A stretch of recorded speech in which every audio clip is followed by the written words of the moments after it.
In this next video, I'm going to talk about the Preferences screen. To get to the Preferences, down at the bottom right-hand corner, you'll click on Preferences. There's basically two different types of things in this screen. There's your favorites to the left, where you have your order favorites and your shortcut keys for your favorites.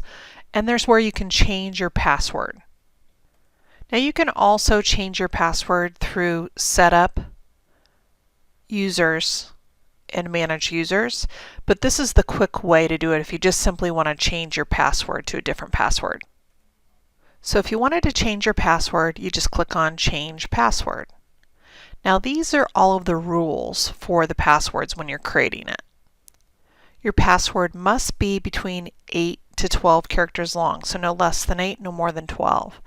Within that 8 and 12, you have to have at least one number, so must contain at least one numeric character, must contain at least one lowercase letter, must contain at least one uppercase letter, and must contain at least one special character, like a $, a question mark, an exclamation point. It cannot contain your login, and it cannot repeat any portion of the previous password.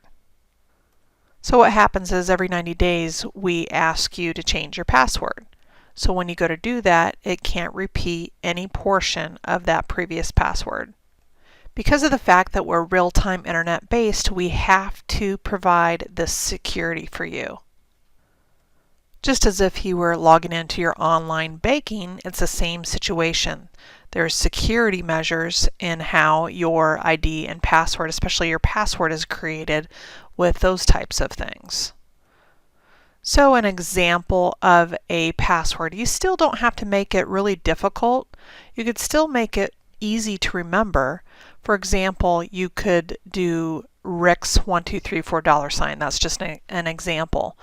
So you could do the capital R in Rix, the rest lowercase. So capital R, lowercase ICS. So that takes care of your uppercase letter and your lowercase letter. Then we can do 1, 2, 3, 4. That would take care of your numeric character. And then we can do a $ at the end, and that would take care of your special character. So the Rix1234 $, example is 9 characters and numbers. So you've met the requirements.